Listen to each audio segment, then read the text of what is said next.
Hello दोस्तों, welcome to our channel. तो most important video लेके आप सब लोगों के लिए हाजिर है। यहाँ पे बीएआरसी में आप लोगों को पता है कि बहुत बड़ी रिक्रूटमेंट है। इतनी बड़ी रिक्रूटमेंट बीएआरसी की हिस्ट्री में कभी नहीं हुई है। पहले जो वैकेंसीज आती थी वो 12, 18, 29, 23 इस तरह से वैकेंसीज देखने को मिलती थी, लेकिन इस बार काफी बड़ी संख्या में वैकेंसी है। और आप लोगों को मैं बता दूं, ना सिर्फ बीएआरसी, आगे बाकी ऑर्गेनाइजेशंस के अंदर भी काफी बड़ी संख्या में आप लोगों को वैकेंसीज देखने को मिलेंगी। चाहे वो एनपीसीआईएल की बात कर लो, चाहे आप रेलवे की बात कर लो, बहुत जल्दी वो वैकेंसी भी ओपन होने वाली है। तो अगर अभी भी आप लोगों ने पढ़ना स्टार्ट नहीं किया है तो ये आप बहुत बहुत बड़ी गलती कर रहे हो, क्योंकि निश्चित तौर से जैसे पीएम जी ने बोला है कि 10 लाख वैकेंसीज, तो वो वैकेंसीज आप लोगों के सामने आनी ही आनी है। अब मैं आप लोगों को इस एग्जाम के बारे में बिल्कुल 0 टू हीरो वाली चीजें मैं बताऊंगा आप लोगों को। और इस एग्जाम में सबसे बड़ी चीज यही है कि भैया आप लोगों को प्रिपरेशन का ज्यादा टाइम नहीं मिलता है। अगर आप इधर उधर खोजते रह गए कि अब तैयारी करूं ना करूं क्या करूं, तब आप रह जाओगे, क्योंकि ये पेपर बहुत जल्दी ले लेती है। बीएआरसी की हिस्ट्री रही है कि लास्ट डेट के 1 से 2 महीने के अंदर एग्जाम ले लेती है। तो आप लोगों को बाकी सारी चीजों से बताने से पहले मैं आप लोगों को बता दूं, और हमारे साथ के बहुत सारे बच्चे बीएआरसी में, डीआरडीओ में, एनपीसीआईएल में सब जगह पे हैं। तो मैंने उनसे भी कुछ पूछा है कि कैसा पेपर आता है, क्या होता है, किस तरह की सारी चीजें हैं। तो बहुत सारी की सारी चीजें आप लोगों को मैं शेयर करने वाला हूं। सबसे पहले आप लोग थोड़ा सा जान लें, ये तो अपनी एप्लीकेशन है ही। यहां पे जितने भी बच्चे एएलपी के टारगेट्स इस टाइम पे पूरे कर रहे हैं या टेक्नीशियन के टारगेट्स पूरे कर रहे हैं, निश्चित तौर से उन लोगों को बहुत ज्यादा फायदा होने वाला है। फिलहाल थोड़ा सा, क्योंकि आप लोगों को पता होना चाहिए भाई कि कौन बंदा आप लोगों को बता रहा है, जिससे कि आप लोगों को थोड़ा सा हेल्प मिले या थोड़ा सा लगे कि हाँ भाई बातों को थोड़ा सीरियस लें। तो गाइज आप लोग देख सकते हैं कुछ एग्जाम्स यहां पे लिखे हुए हैं, बाकी अबाउट सेक्शन में आप देख लीजिएगा सारे के सारे एग्जाम्स। ये एग्जाम्स मैंने कुछ क्रैक किए हैं जो आप लोगों के सामने हैं। RRB ALP, RRB group D, RRB JE, DRDO, senior technical assistant, UP police twice, ICG यांत्रिका, एनपीसीआईएल, ये एग्जाम्स मैंने क्रैक किए हुए हैं। तो आप लोगों को थोड़ा सा पता होगा कि भाई आप लोगों को ठीक से गाइड कर सकते हैं। बात करें बीएआरसी की, तो बीएआरसी का एग्जाम मैंने इसलिए नहीं दिया था क्योंकि दूर पोस्टिंग होती है, इसलिए मैंने नहीं दिया। लेकिन मेरे कुछ साथ के लोग हैं जो ज्वाइन भी कर रखे हैं, जॉब भी कर रहे हैं, उन लोगों से भी मैंने पूछा है। तो उनका सारा एक्सपीरियंस मैं आप लोगों के साथ शेयर करूंगा। यहां पे मैं स्लाइड बना के लेके आया हूं। मैं प्रीवियस ईयर पेपर भी दिखाऊंगा आप लोगों को कि किस तरह के क्वेश्चन पूछे गए थे, क्या पैटर्न है। ये सारी की सारी चीजें आप लोगों को अभी देखने को वीडियो में मिल जाएंगी। बहुत अच्छे से यहां पे लाया हूं कौन कौन से चैप्टर, कौन कौन सी बुक्स आपको फॉलो करनी है, ये सारी की सारी डिटेल इस वीडियो के अंदर मैं आप लोगों को दूंगा। तो गाइज अब चलिए स्टार्ट करते हैं। तो सबसे पहले तो मैं आप लोगों से कहूंगा, अगर आप चाहते हैं कि आप बहुत अच्छे से सिलेक्शन ले लें तो गाइज आप लोग जरूर से जरूर जुड़े रहिएगा। मैं ये नहीं कह रहा हूं कि आप सब्सक्राइब करो, कुछ करो, आपका मन करे तो करो, ना मन करे तो कोई दिक्कत नहीं है। लेकिन हम जो इन्फॉर्मेशन आप लोगों को देंगे वो निश्चित तौर से बहुत ज्यादा काम आने वाली है। उससे पहले ये आप लोगों को पता है कि भैया ये एएलपी वालों का चल रहा है 451, ये अलग बात है, एएलपी टेक्नीशियन का है ये। लेकिन अब हम बात करते हैं आप लोगों की। तो स्टार्टिंग से ही थोड़ा सा मैं बताना शुरू करूंगा यहां से। सबसे पहले आप लोगों को, जो बच्चों को डर है कि भैया हमारा जो कैटेगरी सेकंड है एंड कैटेगरी फर्स्ट है, क्या हमारी जॉब परमानेंट है, क्या है, तो मैं आप लोगों को बता दूं। देखिए, ऐसा उसमें कहीं भी नहीं है कि आप लोगों को निकाल दिया जाएगा, ना ही उसमें यह कह रखा है कि भैया 100% आप लोगों को रख लिया जाएगा। लेकिन मैक्सिमम लोग अब तक जितने भी कैटेगरी सेकंड और फर्स्ट में रहते थे उन लोगों को रखा ही जाता है। और उसके बाद जो बहुत बड़ी बात यह है कि जो डिप्लोमा वाले हैं उनको लेवल 7, मतलब यहां पे अगर मैं बात करूं तो सीजीएल के जो इंस्पेक्टर, कोई सा भी, चाहे एक्साइज इंस्पेक्टर हो, इनकम टैक्स इंस्पेक्टर हो, उसका ग्रेड पे के बराबर आप लोगों को ग्रेड पे दिया जाएगा। सीजीएल की टॉप मोस्ट पोस्ट के बराबर 44,900 मतलब 4600 ग्रेड पे पर डिप्लोमा वालों को रखा जाएगा, जो कैटेगरी फर्स्ट वाले हैं। अगर आप लोग 2 साल का अपना ट्रेनिंग पीरियड कंप्लीट करते हैं और आपकी परफॉर्मेंस अच्छी रहती है, उसके बाद एक छोटा सा इंटरव्यू होता है, उस इंटरव्यू को क्रैक करने के बाद आप लोग इस ग्रेड पे आते हैं। ठीक इसी तरीके से ये टेक्नीशियन डी और टेक्नीशियन सी, टेक्नीशियन बी है। इनके बारे में अगर मैं बात करूं तो वो, ये डेंटल वालों को छोड़ दो, अगर आप लोगों का परफॉर्मेंस बहुत अच्छा रहता है और आप क्वालिफाई करते हैं लेवल 4 के लिए, तब आप लोगों को, जो कैटेगरी सेकंड वाले हैं, तब आपको 2400 ग्रेड पे में रखा जाएगा। अदरवाइज आपको यहां पे ये जो ग्रेड पे है यहाँ पे 21,700 वाले बेसिक पे रखा जाएगा। ये तो रही उन लोगों की बात। अब मैं बात कर लेता हूँ यहाँ पे ये वैकेंसीज हैं आप लोगों की, सबको पता है। अच्छा, एज का मैटर चल रहा है, तो एज के मैटर में मैं आप लोगों को बताऊं, सपोर्ट फुल है, कोई दिक्कत नहीं है, आप लोगों को पूरा सपोर्ट है। लेकिन इन लोगों की पहले से हिस्ट्री है कि ये यही एज रखते हैं, जो इनकी नियमावली बनी हुई है बीएआरसी की, ये ही रखते हैं। लेकिन अगर हम लोगों के सपोर्ट से, आप लोगों के सपोर्ट से बढ़ जा रही है तो बहुत अच्छी बात है, क्योंकि बड़ी संख्या में वैकेंसी आई हुई है। तो अगर वो बदलाव कर लेते हैं तो ये बहुत ही अच्छी बात होगी हम लोगों के लिए। ये आप लोगों के सामने वैकेंसीज की कुछ हिस्ट्री है। तो जो परमानेंट है, मतलब जो डायरेक्ट रिक्रूटमेंट हो रही है उनकी, जैसे कि बीटेक वालों की हो रही है, जो बीटेक वाले स्टूडेंट्स हैं उन लोगों की बात हो रही है, ये जो चीजें हैं, तो उन लोगों का तो है ही, वो तो टेक्निकल ऑफिसर के लिए जा रहे हैं, उन लोगों का ठीक है। लेकिन जो बाकी लोग हैं उन लोगों के लिए यहाँ पे जो एज दी गई है, आप देखिए यहाँ, ये मिनिमम 19 और maximum 24 category first, category second का 18 से 22 है। तो एज तो वैसे बहुत कम रखी गई है, ये मतलब कुछ थोड़ा सा बढ़ाना चाहिए था। इसके अलावा साइंटिफिक असिस्टेंट की ये 30 तक रखी गई है। लेकिन इसमें देखो, जो गवर्नमेंट जॉब में है उन लोगों को देखो यहाँ पे फायदा मिल रहा है। अगर आप देखेंगे तो यहाँ पे पूरा फायदा दिया जा रहा है। Central government civilian employee who have recorded not less than 3 years of regular and continuous service as on closing date। अगर आपके 3 साल से ज्यादा नहीं हुए हैं ज्वाइन किए हुए, तब आप लोगों को देखो यहाँ पे कुछ फैसिलिटी मिल रही है एज में छूट की। तो मतलब जो ग्रुप डी में भी हैं उन लोगों के लिए भी ये फायदे वाली चीज है। बाकी इसके बारे में तो बात की, ये एज यूज छोड़ो, आज हम बात करने वाले हैं, ये तो बस मैं थोड़ा सा बता रहा हूं, हम बात करने वाले हैं स्ट्रैटेजी के ऊपर कि किस तरीके से कौन सी स्ट्रैटेजी अपनाएं जिससे हमें सफलता मिल जाए। और इसके साथ साथ जो मोस्ट इंपॉर्टेंट चीज है कि कौन सी बुक्स हम लोग फॉलो करें जिसके बेस पे हमारा सिलेक्शन हो जाए। तो गाइज अब यहां देखिए आप, सबसे पहले टेक्निकल ऑफिसर है, तो इसकी तो बात छोड़ ही देते हैं, ये तो अपना बीटेक वाले हैं, इन लोगों को तो सारी की सारी अपनी नॉलेज रहती ही है, इनका पेपर होगा, वो सारी चीजें इनका छोड़ो। हम लोगों का फोकस है मेन, अगर ये कहेंगे तो इसके बारे में बाद में बात करेंगे। इसकी वैसे अलग से वीडियोस मिल जाएंगी, सबकी अलग अलग वीडियो मिलेंगी, डिप्लोमा वाले की भी, ITI की भी। फिलहाल आज हम कॉमन चीजों के बारे में बात करते हैं।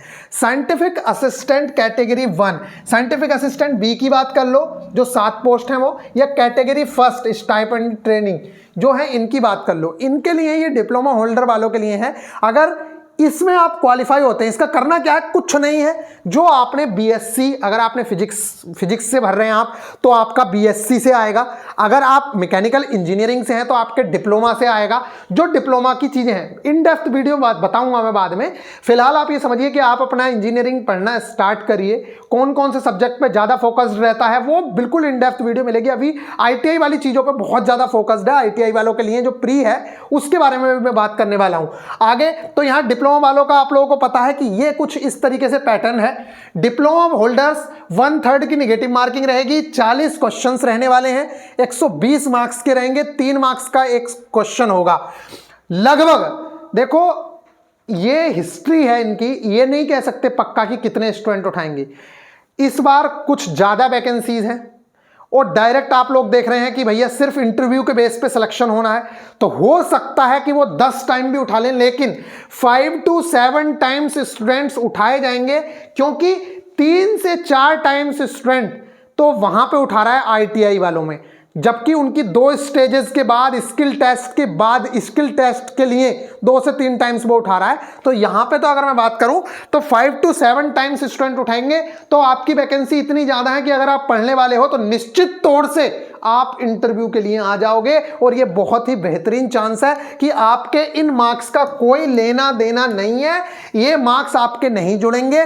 Final selection totally based on the interview, कोई वेटेज नहीं होगा इस चीज का। तो बस आपको सिर्फ और सिर्फ टेक्निकल में अपना ध्यान देना है। 40 क्वेश्चन टेक्निकल से ही होंगे, 1-2 क्वेश्चन जनरल अवेयरनेस वगैरह का या एक आध मैथ का क्वेश्चन दिख जाए वो बात अलग है, लेकिन आपके सिलेबस में ये बात बोली गई है कि भैया टोटल के टोटल क्वेश्चन जो होंगे वो आपके the syllabus of the said examination will be based on subject at diploma BSc level as the case में भी।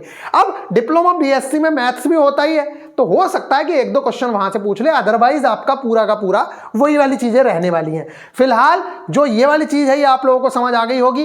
टाइम कम है, इसलिए दिल लगा के आप लोगों को पढ़ने की जरूरत है। ज्यादा डिफिकल्ट पेपर नहीं आएगा, ठीक है। कभी ये सोच रहे हो कि बहुत डिफिकल्ट आएगा, लेकिन पेपर ठीक ठाक अंडरस्टैंडिंग के हिसाब से आता है कि आपको बेसिक अंडरस्टैंडिंग है या नहीं है। अब मैं आगे बात करूं, जो हमारा मेन फोकस है भैया वो है ये इन लोगों को गाइड करना सबसे ज्यादा इंपॉर्टेंट है। 3 स्टेजेस में बंदों को लिया जा रहा है, ये बहुत बड़ी बात है। और 3 स्टेजेस के बाद आपका फाइनल सिलेक्शन होगा। तो आप सोच रहे हैं कि आपको ऐसे ही फेंक देगी, तो ऐसे BARC नहीं फेंकेगा, आपका यूज किया जाएगा और लास्ट टाइम तक यूज किया जाएगा और आप लोगों को फाइनल सिलेक्शन भी देंगे। अब यहां पे अगर मैं बात करूं, देखो आपका पेपर जो ITI वाले स्टूडेंट हैं उनका पेपर होगा 3 स्टेजेस में, प्री होगा, एडवांस होगा, स्किल टेस्ट होगा। ये जो प्री है इसके मार्क्स नहीं जुड़ेंगे, इसका बस ये रोल है कि आप एडवांस में कितने लोग जाएं छट के, बस आपको एडवांस के लिए यहां से छांटा जाएगा। ये जो आपकी प्री वाली स्टेज है यहां से बच्चों को छांट के एडवांस में लाया जाएगा, लेकिन उन बच्चों को यहां पे नहीं लिया जाएगा अगर किसी भी UR कैटेगरी का, अगर मैं बात करूं यहां पे all candidate with less than 40% in general category, अगर आपके जनरल कैटेगरी है और आपके 40% से कम मार्क्स आते हैं इसके अंदर, तो निश्चित तौर से आप बाहर हो, आपको नहीं लिया जाएगा। अब अगर आपके कैटेगरी क्या है, आप OBC से हो, SC ST से हो, तब आप लोगों के 30% अगर मार्क्स हैं और अगर इससे नीचे मार्क्स हैं तब आपको नहीं लिया जाएगा, इससे ऊपर हैं तो आप लोग शामिल होगे। अगर ज्यादा होगे तो BARC अपने हिसाब से उठाएगा कि 10 गुना उठाना है कि 6 गुना उठाना है। मान लो आप मिल ही नहीं रहे हो उन्हें, अगर आप मिल ही नहीं रहे हो उन्हें, या उन्हें मिल रहे हो सिर्फ कितने लोग, अगर उन्हें मिल रहे हो मान लो 5 ही गुना, तो 5 के 5 गुना को वो एडवांस वाला पेपर दिलवाएंगे। अगर ये वाला क्राइटेरिया जो 30% और 40% वाला है, इसमें अगर 5 ही गुना मिलोगे तो 5 गुना को ही पेपर दिलवाया जाएगा एडवांस का। लेकिन अगर मान लो आप मिले 25 गुना, तो फिर वो अपने हिसाब से सेलेक्ट करेंगे कितने गुना, यहां पे आगे बताया गया है। फिलहाल आप देखिए प्री का है, प्री ही मोस्ट इंपोर्टेंट है। अगर आप प्री क्लियर नहीं होंगे, पिछले बार के टेस्टों में ये देखा गया है कि प्री ही बच्चे क्वालिफाई नहीं कर पा रहे हैं, मतलब प्री में उन्हें इतने बच्चे नहीं मिल रहे हैं जो एडवांस पेपर कराएं वो, और एडवांस करा तो रहे हैं लेकिन उतने ही सारे के सारे बच्चों को करवा लेने। प्री में बहुत ज्यादा बच्चा पिछली बारों में फेल होता आया है। 2019 की हिस्ट्री यही है कि भैया बहुत सारे बच्चे फेल हुए थे, बहुत कम ही बच्चे पास हुए थे। तो इस चीज को आप मान के चलिए। और प्री ये कहा जा रहा था कि बहुत ज्यादा डिफिकल्ट, लेकिन वो ITI के लेवल से अगर आप लोग टारगेट्स फॉलो कर रहे हैं तो मैं निश्चित कह रहा हूं आप लोगों को कोई भी दिक्कत नहीं होने वाली है। अभी मैं पेपर भी दिखाऊंगा आपको कैसा पेपर आया था, बहुत इजी लेवल का पेपर था, कोई दिक्कत वाली बात नहीं है। और आप अगर चैनल से जुड़े रहोगे तो मैं निश्चित तौर से कह रहा हूं बहुत ज़्यादा बेनिफिट होगा। मैं आप लोगों को प्रीवियस ईयर भी ला के दिखाऊंगा। चैनल से जुड़े रहिएगा, सब्सक्राइब कर लीजिएगा, अपने दोस्तों वगैरह के साथ शेयर कर दीजिएगा, बहुत सारी इंफॉर्मेशन आप लोगों को देंगे निश्चित तौर से। यहां पे देखिए, आप बात करते हैं प्री की, तो 20 नंबर का आप लोगों का मैथ्स है, लगभग सारे टॉपिक्स मैथ्स में टच करता है, मैं बताऊंगा कौन कौन से हैं। साइंस आप लोगों की 20 नंबर की है, और जनरल अवेयरनेस जिसमें करंट अफेयर्स का ज्यादा रोल होगा, पॉलिटिकल साइंस का थोड़ा सा रोल होगा, मोस्ट इंपोर्टेंट। बाकी हिस्ट्री ज्योग्राफी आपको इतना ज्यादा पढ़ने की जरूरत नहीं है। जितनी चीजें टारगेट्स में आप लोगों को कराई जाती हैं निश्चित तौर से मैक्सिमम पेपर वहीं से फंसने वाला है प्री का, ये लिख लो आप, मैं बता रहा हूं, इस चीज को देख लीजिएगा पेपर। अभी आगे क्वेश्चन पेपर दिखाऊंगा मैं आप लोगों को, आपको पता चल जाएगा। आपको क्या है, 50 क्वेश्चन, 1 घंटे का समय, 150 नंबर का पेपर, 3 नंबर का एक क्वेश्चन, 1/3 की माइनस मार्किंग। कहने का मतलब यह है सही करोगे 3 नंबर मिलेंगे, गलत करोगे 1 नंबर कट जाएगा। समझ आ गई? 1/3 की निगेटिव मार्किंग का यही है, 3 मिलेंगे 1 कटेगा। अगर 1 नंबर का है तो 1 मिलेगा, 0.33 कटेगा, लेकिन यहां 3 नंबर का है इसलिए आपको एक क्वेश्चन सही करने पे 3 मार्क्स मिलेंगे और कितना कट जाएगा, 1 कट जाएगा अगर आपका गलत हुआ तो। अब साइंस में, मैथ्स में क्वेश्चंस कैसे आते हैं उसके बारे में बात करेंगे। फिलहाल यहां से ये पूरी की पूरी बात बताई गई है। इसके बाद अगर हम बात करें आप लोगों की, तो ये देखिए, आप मैथ्स देखिए, फिर हम स्टेज 2 पे चलेंगे। मैथ्स में किन चैप्टर्स का ज्यादा इंपॉर्टेंट रोल रहा था पिछली बार, उनकी बात देखते हैं। सबसे पहले क्वेश्चंस देखते हैं कुछ, यहां पे जितने बोर्ड पे आए मैंने उतने लिख दिए, बाकी मैं सारे के सारे क्वेश्चंस आप लोगों को कराऊंगा। अभी सिर्फ ये इंट्रोडक्शन वीडियो है, आप लोगों को सिर्फ स्ट्रेटजी बताई जा रही है किस तरीके से आप लोगों को करना है, कौन सी बुक्स फॉलो करनी है।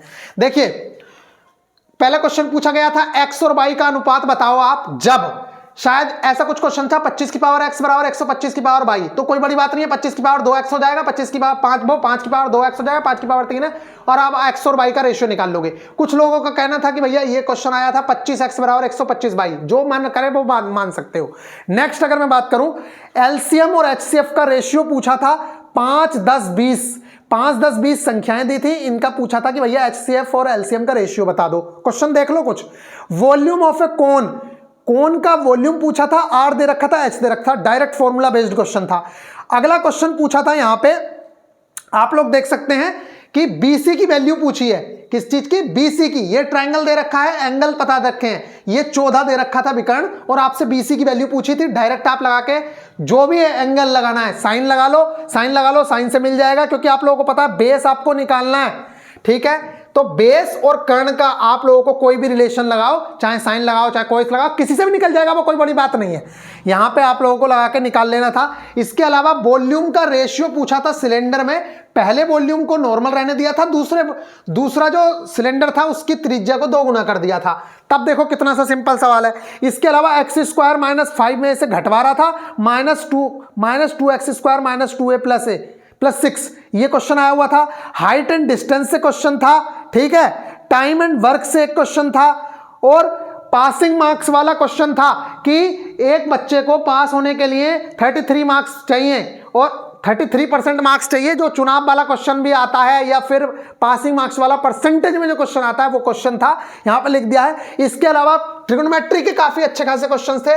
15 sin थीटा बराबर 7 cos थीटा दिया था, tan थीटा की वैल्यू पूछी थी, तो डायरेक्ट निकल रही है, यहां पे कोई बड़ी बात नहीं है। अब इसके बाद अगर मैं बात करूं तो आप यहां देखिए, जिन चैप्टर्स का इंपॉर्टेंट रोल रहा था, जिनसे आपको अभी पढ़ना है, आपके पास जो भी मैथ्स की बुक हो, आप सिर्फ उसके बेसिक कर लो। अगर आपके पास RS अग्रवाल है, आप RS अग्रवाल के बेसिक कर लो। आपके पास जो बुक है उससे कर लो, या जो टारगेट्स में दिया जा रहा है निश्चित तौर से वो आप लोगों के लिए मोर देन इनफ है, ठीक है। 2 महीने का समय है, बहुत आसानी से निकाल लोगे। सबसे ज्यादा इंपॉर्टेंट रोल ट्रिग्नोमेट्री का था। ट्रिग्नोमेट्री से काफी अच्छे क्वेश्चन पूछे गए थे। मेंसुरेशन से 2 से 3 क्वेश्चन थे, 2D से भी 3D से भी, लेकिन डायरेक्ट फॉर्मूला बेस्ड क्वेश्चन थे।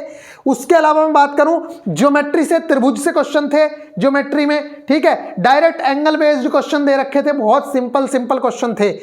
बात करें मीन मोड मीडियन से, तो एक माध्य का निकालने क्वेश्चन आया हुआ था, जो बहुत इजी लेवल का क्वेश्चन था।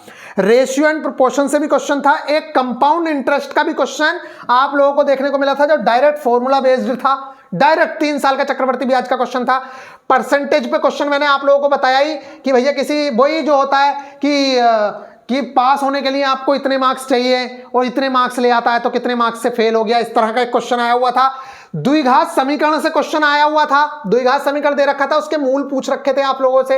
एलसीएम एचसीएफ से क्वेश्चन था, सिंप्लीफिकेशन से क्वेश्चन था, नंबर सिस्टम से क्वेश्चन था, टाइम एंड वर्क से था, टाइम एंड डिस्टेंस से था, हाइट एंड डिस्टेंस से भी था, ज्योमेट्री से था, मेंसुरेशन से था। ये इंपॉर्टेंट टॉपिक्स थे जिनसे क्वेश्चन थे। लेकिन मैं आप लोगों को बता दूं, ये जरूरी नहीं है कि जो पिछली बार पूछा था वही इस बार पूछेगा, लेकिन एक पैटर्न पता होने के लिए मैंने आप लोगों को बताया कि ये क्वेश्चंस पूछे गए थे। बाकी पूरा का पूरा पेपर मैं आप लोगों के सामने ला के रखूंगा, मैथ्स का भी, रीजनिंग का, मैथ्स का भी, साइंस का भी, जीके का भी, इसलिए घबराने की जरूरत नहीं है, आप बस जुड़े रहिए। ये आप लोगों ने एक मोटा मोटा अंदाजा ले लिया, वीडियो ज्यादा लंबी ना हो इसलिए थोड़ा सा ध्यान रखूंगा टाइम का भी। तो गाइज ये आप लोगों को थोड़ा समझ आ गया। तो मेरा क्या सजेशन है, मेरा ये सजेशन है, आपके पास जो बुक है, जैसे RS अग्रवाल की बुक है, आप उसके एग्जाम्पल्स को बहुत अच्छे से समझ के कर लो, आपका काम हो जाएगा। ज्यादा करने की जरूरत नहीं है, आप सिर्फ एग्जाम्पल कर लो, बहुत अच्छे से कर लो, सिर्फ बेसिक्स कर लो, आपका हो जाएगा। हर चैप्टर को देखना जरूरी है, लेकिन जिन चैप्टर से क्वेश्चन आए हैं इनको ज्यादा इंपॉर्टेंस देनी है, ठीक है गाइज। ट्रिग्नोमेट्री से भी बेसिक क्वेश्चंस थे, बहुत हाई लेवल के क्वेश्चंस नहीं थे। अगर मैं बात करूं यहां, तो बात करते हैं साइंस की। तो साइंस में आप लोगों के ग्रेविटेशन से काफी अच्छे खासे क्वेश्चन थे।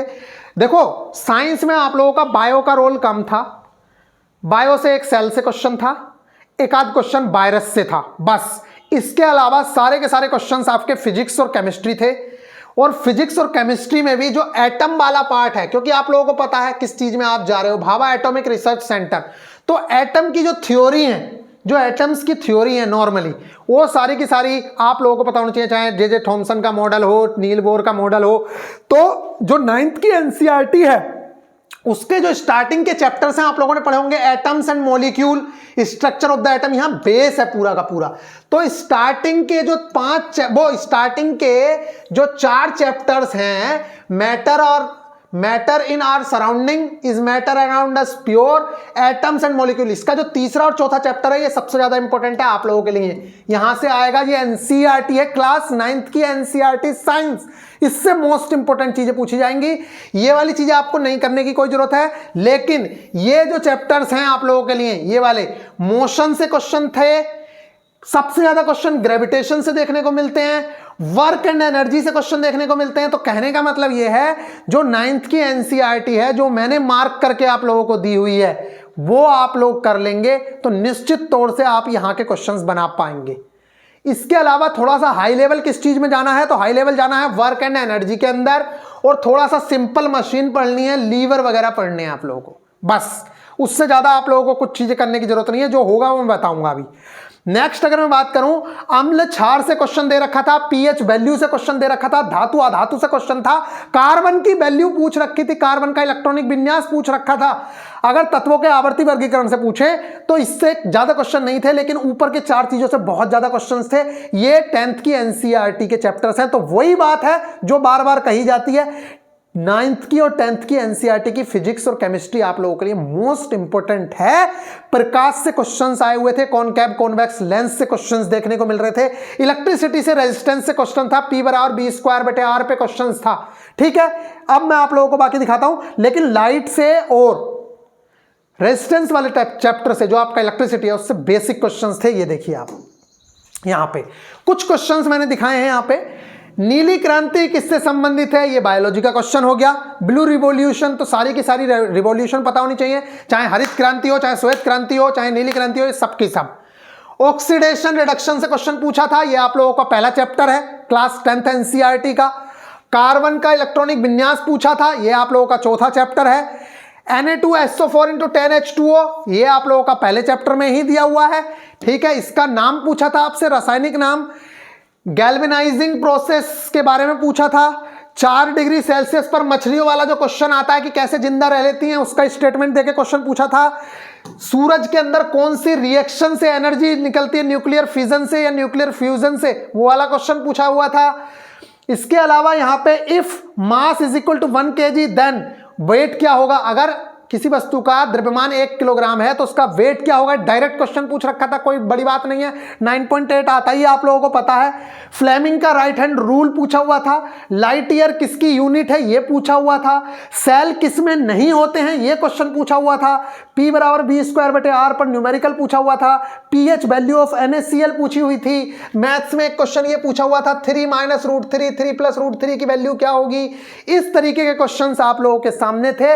बाकी इन डेप्थ में आप लोगों को समझाऊंगा, लेकिन ये जो चैप्टर्स हैं, इस चैप्टर को देखना। जो सिंपल मशीन लीवर वाला चैप्टर है, इससे क्वेश्चन अलग से पूछा जाता है, जो एनसीईआरटी में नहीं है। लीवर आप लोग देख लीजिएगा थोड़ा सा। सिंपल मशीन लीवर में हीट एंड टेम्परेचर नहीं है ज्यादा, लेकिन हीट एंड टेम्परेचर से ठीक ठाक क्वेश्चन पूछ लिया जाता है। कार्य ऊर्जा, ये बहुत अच्छे से आप लोगों को आने चाहिए। ये जो चैप्टर्स यहाँ पे लिखे हैं, बेसिक इलेक्ट्रिसिटी से बेसिक ही क्वेश्चंस पूछे गए हैं, ज्यादा डेप्थ में क्वेश्चंस नहीं है। बात कर लेते हैं जीके जो 10 नंबर की आ रही है, तो उसमें कुछ एग्जांपल्स आप लोगों के हैं जिससे आपको पता चल जाए। और वो जिन बच्चों ने टारगेट्स फॉलो किए हैं, अभी नीचे कमेंट भी करके जाना, निश्चित तौर से सारे क्वेश्चंस आप लोगों के टारगेट से ना हो तो बता देना जो आए हुए हैं। देख लो, सिलिकॉन सिटी किससे कहा जाता है, ये क्वेश्चन पूछा गया। First nuclear power plant in India, Tarapur वाला क्वेश्चन है। इंटरनेशनल हेडक्वार्टर पूछ लेता है, चाहे WHO का पूछा हो या किसी का पूछा हो। एक इंटरनेशनल हेडक्वार्टर पूछा हुआ था। सिकंदर महान के बारे में एक क्वेश्चन पूछा हुआ था। राष्ट्रपति की एज के बारे में क्वेश्चन था, शायद मिनिमम एज कितनी होती है राष्ट्रपति के लिए, यह क्वेश्चन पूछा गया था।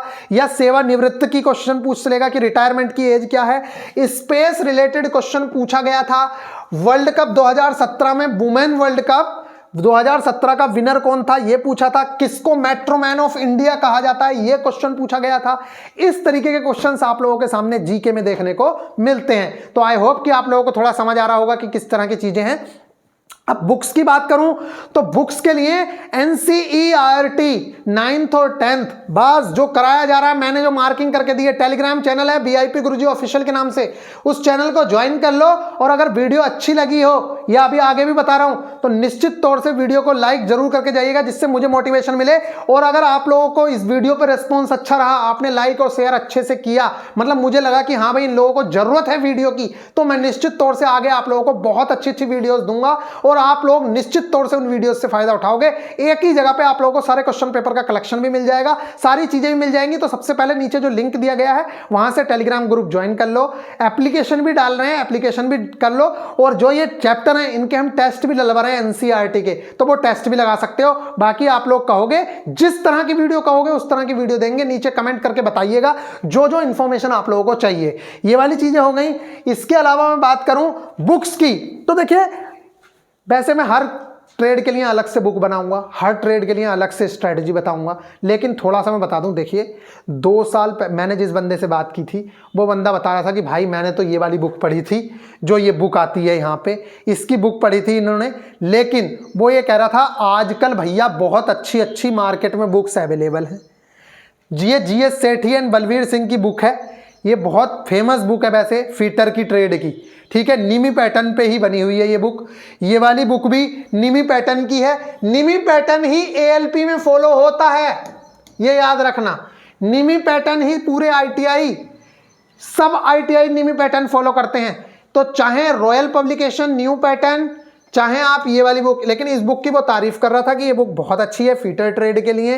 इसी तरीके से वो कह रहा था भैया अब बहुत अच्छी अच्छी बुक्स आ रखी हैं, इसलिए एक बार मार्केट में और बुक्स देखी जाए, जैसे प्लेटफॉर्म की भी बुक आ रही है, ठीक है, इसके जहां सर की भी बुक आ रही है।